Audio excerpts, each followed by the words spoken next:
Three times a lady. Yes, today's episode from my book, Collection of Memories, Three Times and You're In. Yes, Colleen and I have been had three weddings with each other. Actually, the first almost didn't happen. The second one wasn't really a wedding. And the third one was something very special.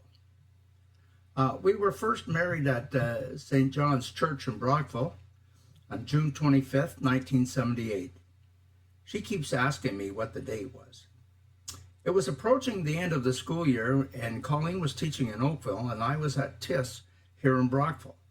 Obtaining a divorce from my first marriage was a long, protracted experience, and it almost didn't happen. I had a court appearance scheduled to obtain this divorce on Wednesday, June the 21st. I had a friend, we'll call him Wink, appearing as a witness for me. And even though the procedure was uncontested, when he took the stand, and we were scheduled for 11 o'clock in the morning, but I guess the court got behind and we didn't take the stand until after the lunch hour. My lawyer, a last-minute substitute for Dick Tobin, asked Wink to testify that Whit had been separated for his wife for the necessary period of time. Wink looked at me in amazement and said, "Geez, Whit, has it been that long?" My heart stopped, and all I could think of, here we go again. The court seemed oblivious to his comment, though, and proceeded without a hitch. The next stumbling block, I had asked the substitute lawyer to request a decree nisi, that's an immediate implementation of the divorce rather than the customary 2-month waiting period.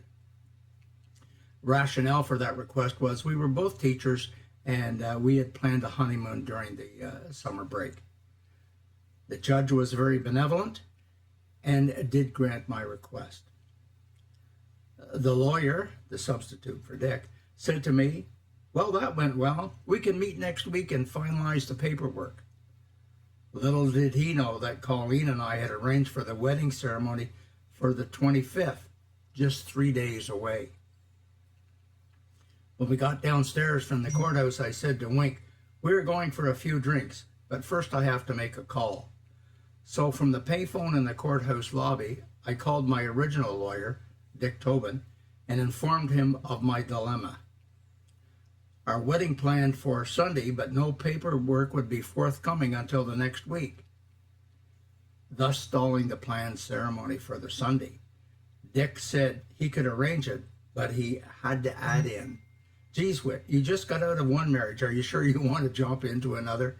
You bet your sweet bibby I did. You know my answer, and 44 years later, we are still happily married.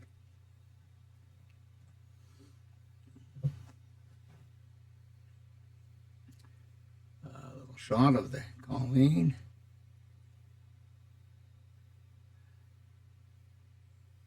And there we are.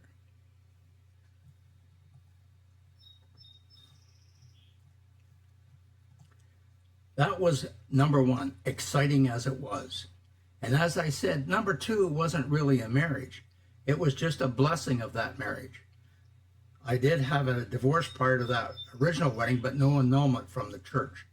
And after a lengthy battle with the Kingston Archdiocese Marriage Tribunal, a stream of witnesses and sworn statements, I was granted an annulment. We were so happy to have our marriage blessed by the church. Father Phil Horrigan was able to conduct the ceremony in his chapel, and the marriage was blessed, and our second commitment was completed. Ron and Pat Hungerford in the photo along with Father Phil Horrigan. And this was an image we captured on the front lawn at Father Phil's a home. One of the few occasions, I think, whenever of a photo of Colleen and I with her parents.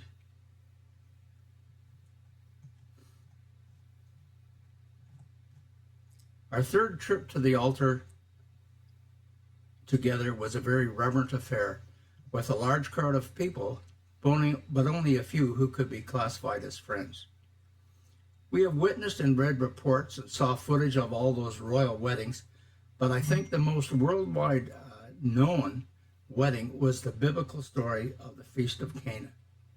So yes, while in Israel, we had Father Price and Father Justin renew our wedding vows in that chapel in Cana, complete with a brand new set of wedding bands in front of St. Francis and our Torah group.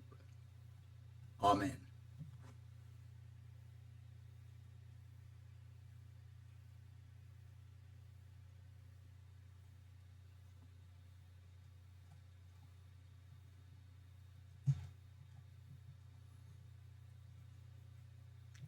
Well, if once is great, 3 times has to be fantastic.